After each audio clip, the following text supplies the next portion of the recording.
Hello friends, welcome to the sixth lecture of Modern Periodic Table Class 11.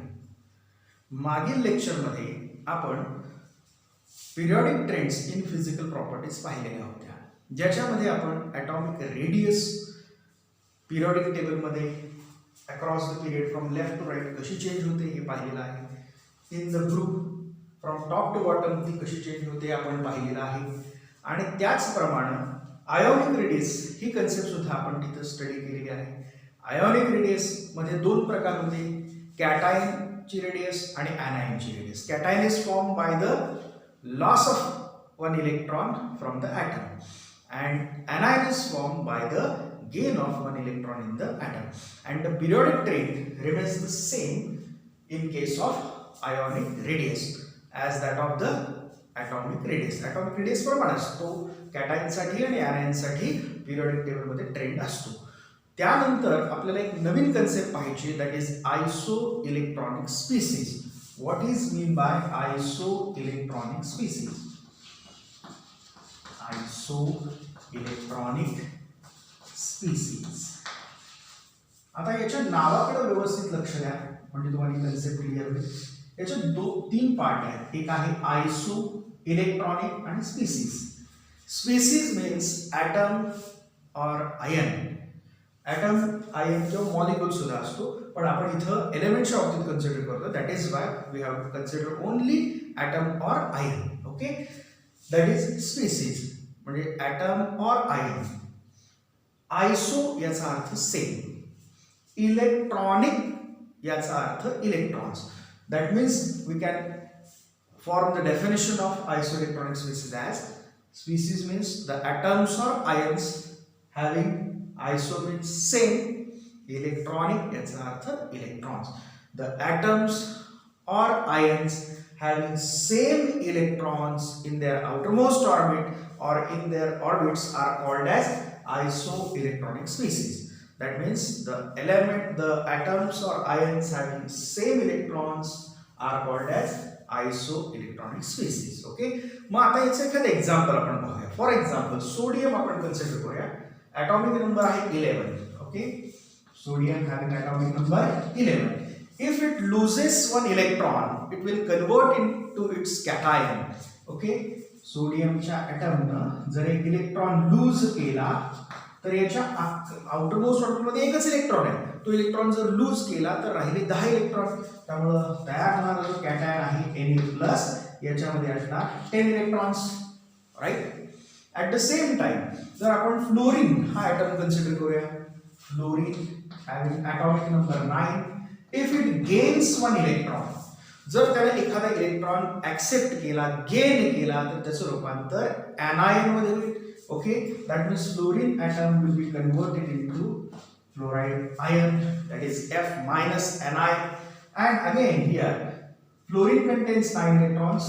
When it accepts one electron, there are 10 electrons in fluorine anion. Fluorine च्या ion मध्ये 10 electrons आहेत. आता आपण या दोन्ही species कडे पाहूया, Na+ आणि F minus. या दोघांकडे पहा, number of electrons are same. Na+ मध्ये पण 10 इलेक्ट्रॉन्स आहेत, F- मध्ये पण 10 इलेक्ट्रॉन्स आहेत. That means these are isoelectronic species. Okay, but जरी त्या दोघांमध्ये नंबर ऑफ इलेक्ट्रॉन्स सेम असतील तरी यांचा साईज सेम असतोच असं नाही. यांचे साइजेस जे आहेत ते कशावर डिपेंड आहे? That depend on the nuclear charge.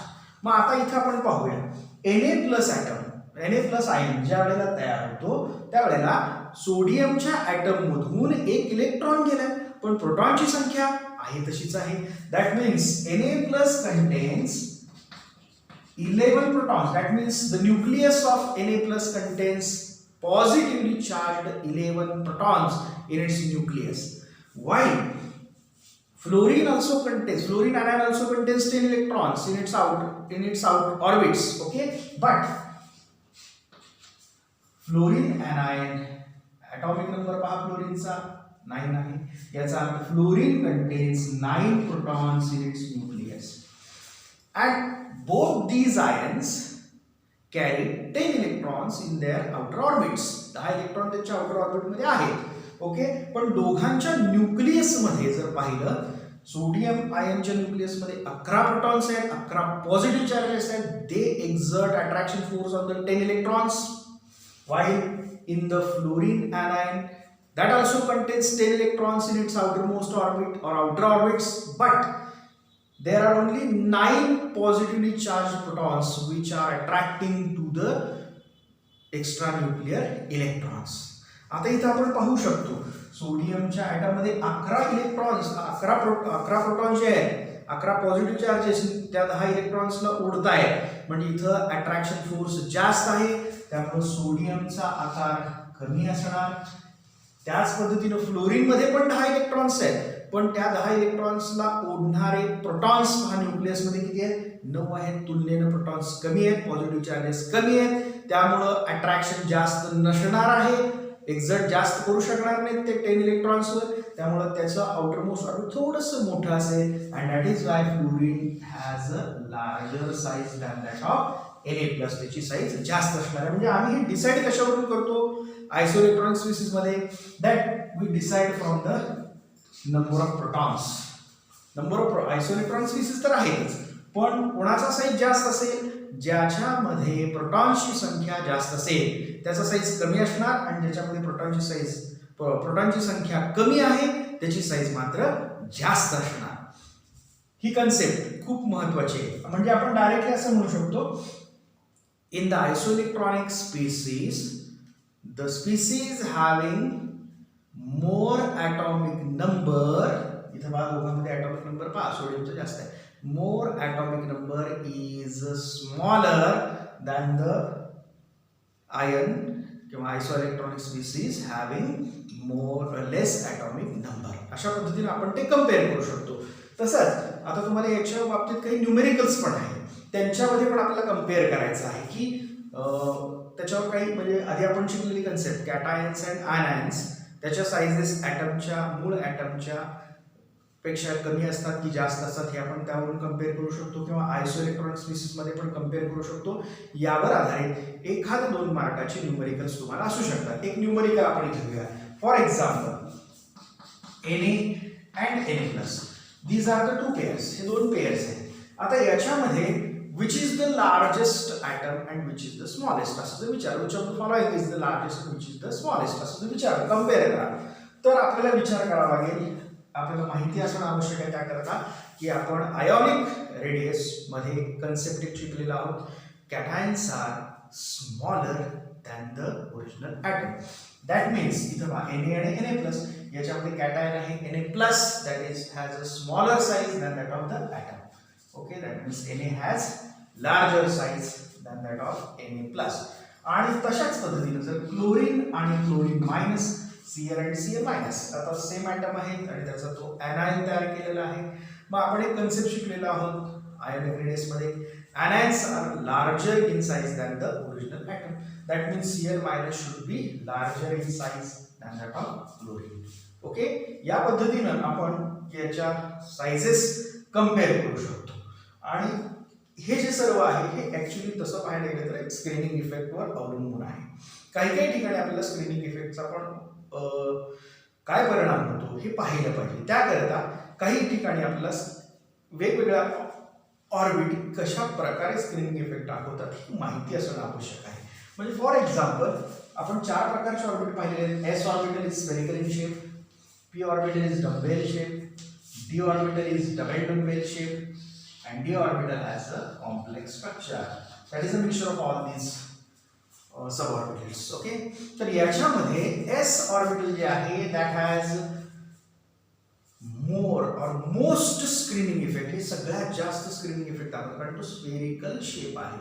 सर्व बाजूनं ते नंबर ऑफ इलेक्ट्रॉन स्प्रेड झालेले असतात and that is why s orbital shows more screening effect than p orbital, which is in turn more screening effect than d and which shows more screening effect than f. ही गोष्ट सुद्धा आपल्याला माहिती आहे, नंतर काही ठिकाणी आपल्याला ही वापरायची आहे. That is the screening order, screening effect order of the suborbitals, ही पण आपल्याला त्यावेळेला पाहावी लागेल. ओके, आता ह्याचा नंतर आपण नवीन एक कन्सेप्ट पाहणार आहोत पुढची म्हणजे फिजिकल ट्रेंड पाहणार आहोत किंवा periodic trend in physical properties.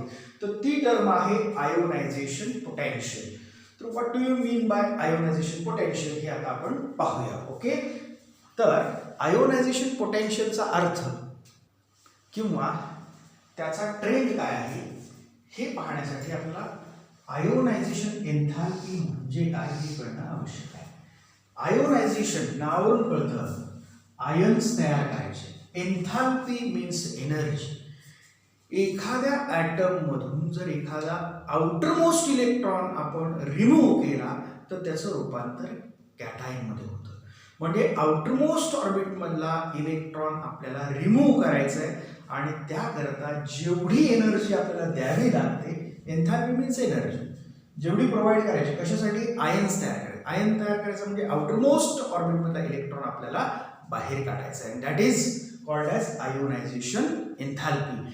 पण आता जनरली सगळे ॲटम जे आहेत हे फ्री स्टेटमध्ये असतात असंच नाही आहे, तर बऱ्याच वेळेला ते कंबाईन स्टेटमध्ये असतात किंवा त्यांचं इलेक्ट्रॉनिक कॉन्फिगरेशन काही काही वेळेला एक्साइटेड स्टेटमध्ये असतं. पण आपण ज्या वेळेला आयोनायझेशन एन्थॅल्पी कन्सेप्ट पाहतो त्यावेळेला ही गोष्ट लक्षात पाहिजे की आपल्याला इलेक्ट्रॉन तर आउटरमोस्ट ऑर्बिटमधला रिमूव्ह करायचा आहे, पण कुणाचा, तर तो ॲटम जो आहे तो आयसोलेटेड असला पाहिजे. तो कंबाईन स्टेटमध्ये कोणत्याही कंपाऊंडमध्ये नसावा. बरोबर, म्हणजे दॅट शुड बी आयसोलेटेड. बरोबर, आणि नंतर तो ॲटम जो आहे तो गॅशियस स्टेटमध्ये असला पाहिजे.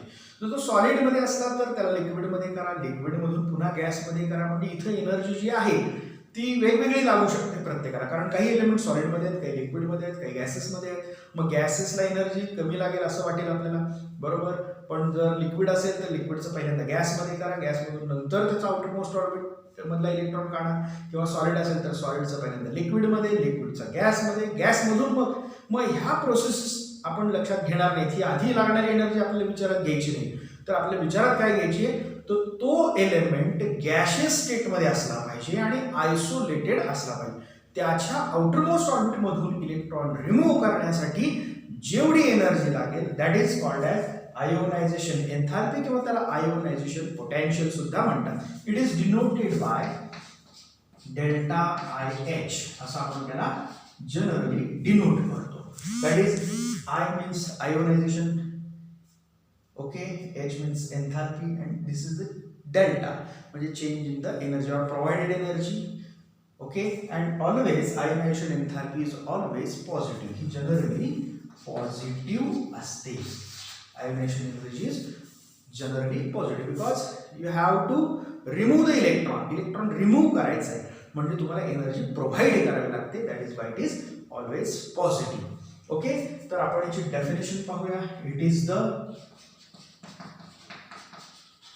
amount of energy required to remove an electron. That means you have to remove one electron. It is the amount of energy required to remove an electron from outermost orbit of an isolated gaseous atom in its ground state. Means इथं दोन गोष्टी महत्त्वाच्या आहेत. The atom should be isolated and it should be gaseous. Isolated gaseous atom असला पाहिजे and in its ground state. त्याच्यामधून आपल्याला एक आउटमोस्ट इलेक्ट्रॉन रिमूव्ह करण्यासाठी जी एनर्जी लागते that is called as ionization enthalpy and it is denoted by delta I H and it is always positive. Okay, if we remove only one electron, जर समजा एखादा आपण एलिमेंट कन्सिडर केला आणि त्याच्यामधून एक इलेक्ट्रॉन जर रिमूव्ह केला, म्हणजे जर समजा x, if it is in the gaseous form, x is an element, and if we remove an electron from its outermost orbit, it will convert into x plus gaseous. Okay, positive charge झाला, cation मध्ये रूपांतर झालं आणि याच्यातून एक electron बाहेर पडला. Okay, आता आपण असं पण करू शकतो, एका वेळेला एकच इलेक्ट्रॉन बाहेर पडतो. त्यावेळेला जी एनर्जी असते त्याला आपण म्हणतो first ionization enthalpy. That is called as first ionization enthalpy. That means delta I H 1. That means you are going to remove only one electron, first electron from the outermost orbit. जर समजा आपल्याला दुसरा electron सुद्धा remove करायचा आहे तर त्यावेळेला काय होईल पहा. पहिल्यांदा एक इलेक्ट्रॉन रिमूव्ह करा. दॅट इज त्यावेळेला लागलेली एनर्जी जी आहे त्यावेळेला जी वापर दिली जाणारी एनर्जी आहे किंवा रिक्वायर्ड एनर्जी आहे that is called as first ionization enthalpy. That is denoted by delta I H 1. आता जर तुम्हाला दुसरा इलेक्ट्रॉन रिमूव्ह करायचा असेल तर आपल्याला काय करावं लागेल बघा. एक्स प्लस गॅशियस आयटम आहे त्याच्यातून एक इलेक्ट्रॉन जर बाहेर काढला तर इथं होणार एक्स प्लस 2 गॅशियस आयटम. म्हणजे इथं दुसरा इलेक्ट्रॉन रिमूव्ह करतोय सो त्यावेळेला जी एनर्जी लागते that is called as second ionization enthalpy. त्यामुळे डेल्टा आय एच 2 असं आपल्याला त्याला म्हणावं लागेल. त्यानंतर आपण जर विचार केला तर तिसरा इलेक्ट्रॉन रिमूव्ह करायचा आहे तर आपल्याला काय करावं लागेल. डेल्टा एक्स प्लस 2 मधून एक इलेक्ट्रॉन रिमूव्ह करा. That will be also called as third ionization potential energy असं आपल्याला त्यावेळेला म्हणावं लागेल किंवा थर्ड आयोनायझेशन एन्थाल्पी असं त्याला म्हणावं लागेल. And all these are positive. हे सगळे पॉझिटिव्ह आहेत आणि ह्यांचं जे युनिट आहे दॅट इज किलो कॅलरीज. हे आहे किलो कॅलरीज किंवा आपण कधी कधी जूल्स मध्ये पण कन्वर्ट करतो. त्यामुळे कधी कधी ते किलो जूल्स मध्ये पर मोल असं पण मोजतो. So it is kilo calories or it is kilo joules per mole. म्हणजे एका मॉलिक्यूलमध्ये किलो जूल्स पर मोल असं सुद्धा त्याचं युनिट आपण सांगू शकतो. पण याच्यामध्ये ही फर्स्ट आयोनायझेशन एन्थाल्पी ही सेकंड आयोनायझेशन एन्थाल्पी. एक कन्सेप्ट आपल्याला लक्षात ठेवावं लागेल इथं की याच्यामध्ये फर्स्ट इलेक्ट्रॉन ज्यावेळेला रिमूव्ह करतो त्याला कमी एनर्जी लागते आणि ज्यावेळेला आपण सेकंड रिमूव्ह करतो त्यावेळेला लक्षात घ्या त्याचा फर्स्ट ओरिजिनल ॲटम आहे त्याच्यातून एक इलेक्ट्रॉन रिमूव्ह केला की त्याचं रूपांतर कॅटायन मध्ये झालं. बरोबर. मग कॅटायन्सचा स्मॉलर साईज आहे त्याच्यातून आणखी एक इलेक्ट्रॉन पण नंबर ऑफ प्रोटॉन सेम आहेत. या ॲटम मध्ये पण सेम आहेत त्या कॅटायन मध्ये पण सेम आहेत. म्हणजे याचा अर्थ न्यूक्लिअर चार्ज कॅटायन मध्ये जास्त आहे. म्हणजे इथं न्यूक्लियस आणि त्या आउटमोस्ट ऑर्बिट मधल्या इलेक्ट्रॉन्स मध्ये अट्रॅक्शन जास्त आहे. मग त्याच्यातून जर एनर्जी आपल्याला त्याच्यातून एक इलेक्ट्रॉन आणखीन काढायचं असेल तर आणखीन जास्त एनर्जी प्रोव्हाइड करावी लागेल.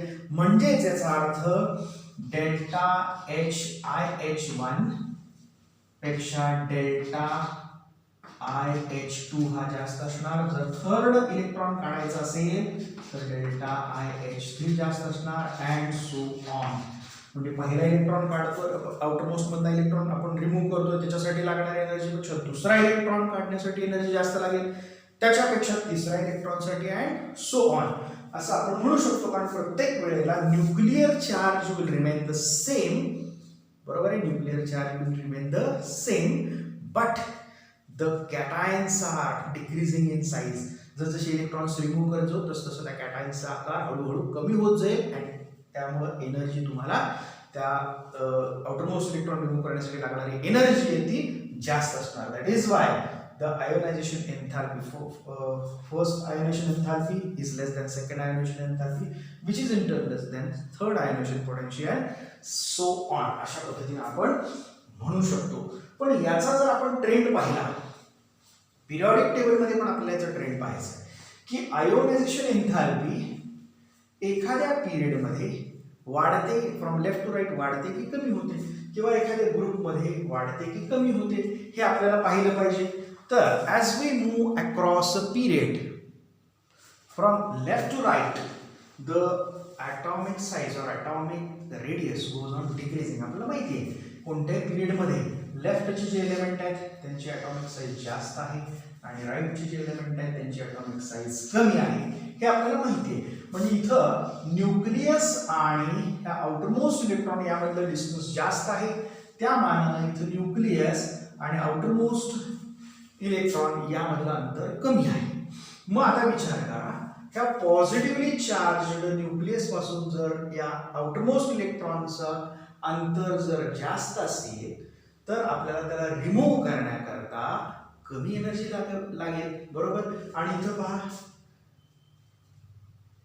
न्यूक्लियस आणि आउटरमोस्ट इलेक्ट्रॉन ह्याच्यामधलं अंतर कमी आहे त्यामुळे यांच्यामध्ये अट्रॅक्शन जास्त असणार, म्हणजे इथं तुम्हाला एनर्जी जास्त प्रोव्हाइड करावं लागेल. That means ionization enthalpy will go on increasing from left to right across the period.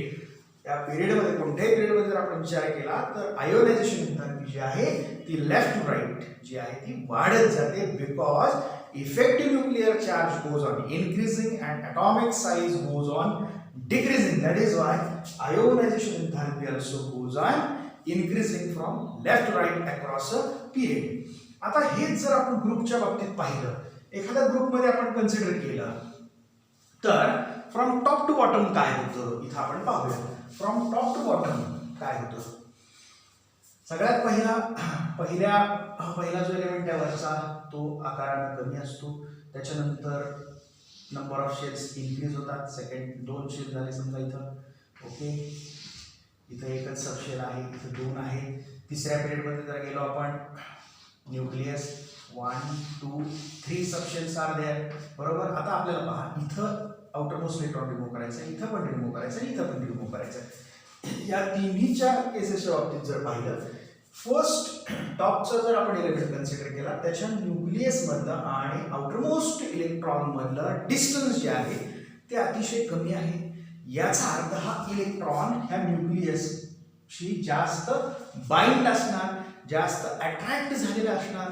मग त्याच्यातून जर आम्हाला इलेक्ट्रॉन रिमूव्ह करायचा असेल तर जास्त एनर्जी प्रोव्हाइड करावं, लॉजिकल आहे, जास्त एनर्जी प्रोव्हाइड करावं लागेल. त्याच दुसऱ्या एलिमेंट, त्याच्या खालचा जर एलिमेंट पाहिला तर एक एक्स्ट्रा ऑर्बिटल आतमध्ये वाढलेला आहे, करेक्ट. म्हणजे न्यूक्लियस आणि आउटरमोस्ट इलेक्ट्रॉन याच्यामधलं अंतर वाढलं, मग त्यामुळे न्यूक्लियस आणि आउटरमोस्ट इलेक्ट्रॉन मधलं अट्रॅक्शन थोडंसं त्या मानाने कमी होईल आणि मग त्यामुळं त्या आउटरमोस्ट इलेक्ट्रॉन रिमूव्ह करण्यासाठी एनर्जी थोडीशी कमी प्रोव्हाइड करावी लागेल. म्हणजे याचा अर्थ जसं खाली आपण जाऊया across the group from top to bottom जसं मूव्ह होतोय तसं ॲटमचा साईज वाढत आहे. त्यामुळं काय होणार बघा, ॲटमचा साईज वाढला की आउटर इलेक्ट्रॉनचं डिस्टन्स न्यूक्लियस पासून वाढलं, and that is why less amount of energy is required to remove the electron as we move from top to bottom. म्हणजे इथं पिरियडिक ट्रेंड कसा असणार बघा, वर एनर्जी सर्वात जास्त लागते, सर्वात जास्त ॲक्टिव्हेशन एन्थॅल्पी ग्रुपमधल्या वरच्या एलिमेंटला, नंतर हळूहळू आयोनायझेशन एन्थॅल्पी कमी कमी होत जाईल. का कमी होत जाईल तर ॲटॉमिक साईज तिथं वाढत गेलेला आहे, त्यामुळे nuclear attraction on the outermost electron decreases as the size goes on increasing. This is the trend for ionization enthalpy. I will repeat once again. Ionization enthalpy means the amount of energy required to remove an electron from the outermost orbit of an element, पण कसा पाहिजे, in isolated gaseous atom in its ground state. That is called as ionization enthalpy. First electron remove करण्यासाठी लागणारी energy जी आहे that is called as first ionisation enthalpy. Second electron remove करण्यासाठी जेवढी energy लागते that is called as second ionization एन्थॅल्पी.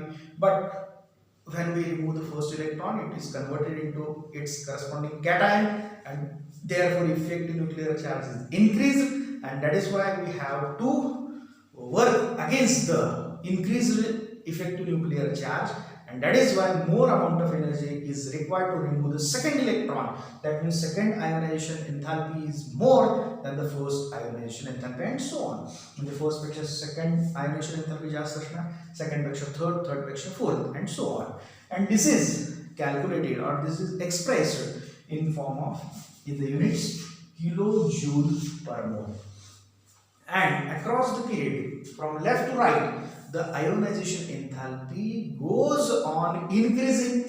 Ionization enthalpy goes on increasing. Why? Because the effective nuclear charge goes on increasing from left to right, and that is why ionization enthalpy is also increasing from left to right across the period. And as we and in group, as we move from top to bottom, the number of shells are added, new shells are added, and that is why the atomic size goes on increasing, and therefore it becomes more easier to remove or pluck out the electrons. Therefore ionization enthalpy decreases along the group from top to bottom असं आपण इथं म्हणू शकतो. And also there are some irregularities in the first ionization enthalpy across the period. पिरियडमध्ये काही ठिकाणी ionisation एन्थॅल्पी जी आहे ती खरं पाहता वाढत गेली पाहिजे, पण काही ठिकाणी काही इरेग्युलॅरिटीज आहेत. त्या का आहेत? तर that are due to the electronic configuration. एक तर इलेक्ट्रॉनिक कॉन्फिगरेशनवर ह्या इरेग्युलॅरिटीज निर्माण झालेल्या आहेत, किंवा due to the screening effect of the different orbitals, वेगवेगळ्या ऑर्बिटल्स. जसं मी तुम्हाला सांगितलं, एस ऑर्बिटलचं स्क्रीनिंग इफेक्ट जास्त आहे, त्याच्यापेक्षा पीचा कमी आहे, त्याच्यापेक्षा डीचा कमी आहे, आणि त्याच्यापेक्षा एफ ऑर्बिटलचं स्क्रीनिंग इफेक्ट कमी आहे. आता याचं एखादं एक्झाम्पल आपण पाहूया, म्हणजे तुम्हाला व्यवस्थित समजेल. ओके, फॉर एक्झाम्पल जर आपण विचार केला, दोन एलिमेंट्स मी इथे सांगतो, बेरिलियम आणि बोरॉन. दोन एक्झाम्पल्स आहेत, one is the beryllium and one is the boron. याच्यामध्ये boron is first ionisation enthalpy, boron is less. ह्याची आयोनायझेशन एन्थॅल्पी कमी आहे आणि याची जास्त आहे. पण आपण पाहिलेलं आहे आयोनायझेशन एन्थॅल्पी जी आहे ती लेफ्ट टू राईट काय झाली पाहिजे, लेफ्ट टू राईट वाढत गेली पाहिजे. पण झाले का पहा, बेरिलियम पेक्षा बोरॉनची आयोनायझेशन एन्थॅल्पी ही कमी आहे. ही जी इरेग्युलॅरिटी का निर्माण झाली, तर याकरता आपल्याला त्याचं इलेक्ट्रॉनिक कॉन्फिगरेशन पाहिलं पाहिजे. आता इथे आपण पाहूया बेरिलियम ॲटॉमिक नंबर 4. ओके, त्याचं कॉन्फिगरेशन आपण लिहायचा प्रयत्न करूया. 1s2. Okay, 2s2 right. त्याच्यानंतर आपण बोरॉनकडे पाहूया. बोरॉनचा ॲटॉमिक नंबर आहे 5. Okay, atomic number 5 boron. Configuration 1s2, 2s2 correct, 2p1. Okay, आता ह्या इलेक्ट्रॉनिक कॉन्फिगरेशन मध्ये जर आपण पाहिलं तर इथे लक्षात घ्या, इथं बेरिलियमच्या केसमध्ये एस ऑर्बिटल जो आहे त्याच्यामधून आपल्याला इलेक्ट्रॉन रिमूव्ह करावा लागतो, आणि इथं पहा पी ऑर्बिटल मधून आपल्याला इलेक्ट्रॉन रिमूव्ह करावा लागतो. Correct, but we know the 2p orbital has less screening effect than 2s. 2p चा स्क्रीनिंग इफेक्ट हा कमी आहे. किंवा दुसरा इलेक्ट्रॉनिक कॉन्फिगरेशनचा जर विचार केला तर इथं पहा एस ऑर्बिटल, इथं 2s orbital it is completely filled, आणि कम्प्लिटली फिल्ड असेल तर इट इज हायली स्टेबल.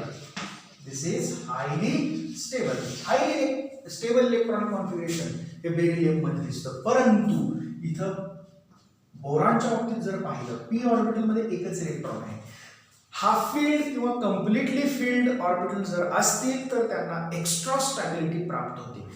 एखाद्या एलिमेंट मधले जर आउटर मोस्ट ऑर्बिट पहा, हाफ फिल्ड असेल किंवा कम्प्लिटली फिल्ड असेल तर that has extra stability, that is it is highly stable due to the completely filled s orbital. आणि त्यामुळं इथल्या एस ऑर्बिटल मधून इलेक्ट्रॉन रिमूव्ह करायचा असेल तर तुम्हाला ऑब्व्हियसली एनर्जी जास्त प्रोव्हाइड करावी.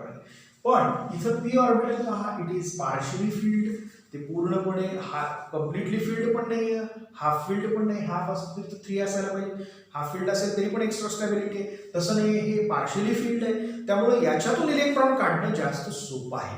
म्हणजे आपण इलेक्ट्रॉनिक कॉन्फिगरेशनच्या बेसिसवर पण ह्याचा आयोनायझेशन एन्थॅल्पी जी आहे ती कमी का आहे हे सांगू शकतो. खरं पाहता इथून इकडं आयोनायझेशन एन्थॅल्पी वाढली पाहिजे, पण बोरॉनची आयोनायझेशन एन्थॅल्पी जो आहे due to incompletely filled p orbital, or you can say p orbital or 2p orbital has less screening effect. कारण मगाशी मी तुम्हाला ऑर्डर दाखवलेली होती. s सगळ्यात जास्त स्क्रीनिंग इफेक्ट आहे, p त्याच्यापेक्षा कमी आहे. इथे s चा स्क्रीनिंग इफेक्ट जो आहे तो कसा आहे पहा, जास्त आहे. त्यामुळं s मधून इलेक्ट्रॉन रिमूव्ह करण्यासाठी एनर्जी आम्हाला जास्त द्यावी लागेल, पण p चा स्क्रीनिंग इफेक्ट जो आहे तो कमी आहे. त्यामुळे इथं तुम्हाला एनर्जी कमी प्रोव्हाइड करावं लागेल. म्हणजे ionization enthalpy of boron is less than that of first ionisation enthalpy of beryllium असं आपल्याला म्हणता येईल. त्याच पद्धतीनं दुसरं पण एखादं एक्झाम्पल आपण पाहू शकतो ऑक्सिजन आणि नायट्रोजनच्या बाबतीत. ऑक्सिजन अँड नायट्रोजन ट्रेंड तर तुम्हाला माहिती आहे, ionization enthalpy should increase from left to right across a period. आता ऑक्सिजन आणि नायट्रोजन ह्या दोघांचा आपण विचार करूया.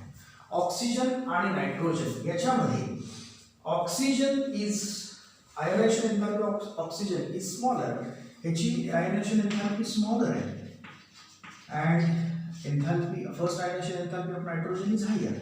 खरं पाहायला गेलं तर काय पाहिजे होतं, ह्याची स्मॉलर पाहिजे आणि ऑक्सिजनची हायर पाहिजे होती. का असं घडलं तर याच्याकरिता आपण रिझन पाहू शकतो.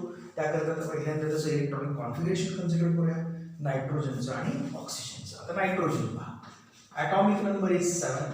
Okay, so the electronic configuration of nitrogen is 1s2, 2s2, 2p3. Okay, 2p3. आता हे ऑर्बिटल सब ऑर्बिटल्स मध्ये दाखवतो. 2p ऑर्बिटल हे असं असतं. p ऑर्बिटल मध्ये 3 बॉक्सेस आहेत. इलेक्ट्रॉन जे आहेत p मध्ये 3 इलेक्ट्रॉन 1 2 3 पहिल्यांदा सिंगल पेअर इलेक्ट्रॉन भरले जातात आणि जर इलेक्ट्रॉनची संख्या वाढली तर पेअरिंग स्टार्ट होतं. अशा पद्धतीने हे आउटर मोस्ट ऑर्बिटल इलेक्ट्रॉन आपल्याला नायट्रोजनच्या बाबतीत दिसतील. ऑक्सिजनच्या बाबतीत जर विचार केला आपण, आता ऑक्सिजन पाहूया. 8O. Okay, oxygen has atomic number 8. Configuration 1s2, 2s2, 2p4. Correct. आता इथे पाहूया 2p4 म्हणजे आउटर ऑर्बिटमध्ये इलेक्ट्रॉन्स कसे असतील ते पहा. 1 2 3 हे बॉक्सेस आहेत. First electron, second electron, third electron, this is fourth electron. Fourth electron is pair. Okay, now आता आपण त्या इलेक्ट्रॉनिक कॉन्फिगरेशन कडे जर पाहिलं तर आपल्याला असं लक्षात येईल की इथं ह्या p ऑर्बिटल मध्ये पहा 3 इलेक्ट्रॉन आहेत. p ची कॅपॅसिटी 6 आहे and this is half filled orbital and half filled orbital आहे 3च्या 3 सिंगल पेअर आहे म्हणजे दॅट इज हाफ फिल्ड किंवा पूर्ण जर पेअरिंग झालं असेल तर कम्प्लिटली फिल्ड. या दोन्ही अवस्थांमध्ये त्या ॲटमला एक्स्ट्रा स्टॅबिलिटी प्राप्त होते. त्यामुळे this is highly stable. Okay, it is stable किंवा एक्स्ट्रा स्टॅबिलिटी. एक्स्ट्रा स्टॅबिलिटी का बरं एक्स्ट्रा स्टॅबिलिटी आहे? Due to the half filled p orbital. तसं इथं नाही झालं हे पहा. इथं एक इलेक्ट्रॉन, चौथा इलेक्ट्रॉन इथं ऍड झालाय त्यामुळे इथं पेअरिंग झालंय and you have only 2 electrons left. म्हणजे हा याच्या तुलनेनं कमी स्टेबल आहे. त्यामुळे यातून इलेक्ट्रॉन जर बाहेर काढायचे असेल तर आपल्याला कमी एनर्जी प्रोव्हाइड करावी लागेल. दॅट इज वाय ऑक्सिजनची आयोनायझेशन पोटेन्शियल एनर्जी किंवा ऑक्सिजनची आयोनायझेशन एन्थॅल्पी कमी. बघा, oxygen has smaller ionization enthalpy than that of nitrogen because nitrogen has half filled 2p orbital. जैसे 2p ऑर्बिटल हाफ फील्ड आहे and that is why it has extra stability and therefore more energy is required to remove an electron from this extra stable nitrogen. Okay, and in case of oxygen the 2p orbital is incompletely filled. It is neither completely filled or neither half filled. Therefore it has no extra stability. Therefore you can easily remove an outermost electron from these 2p orbitals. Okay, that is why the ionization enthalpy for oxygen is less than that of ionization enthalpy for nitrogen. Hope you have understand all this concept of ionization enthalpy. ह्या त्याच्यावरच्या काही concept होत्या त्या मी explain करण्याचा तुम्हाला प्रयत्न केलेला आहे. समजला असेल अशी आशा करतो. नेक्स्ट पिरियडला आपण नेक्स्ट पिरियडिक ट्रेंड पाहूया. थँक्यू.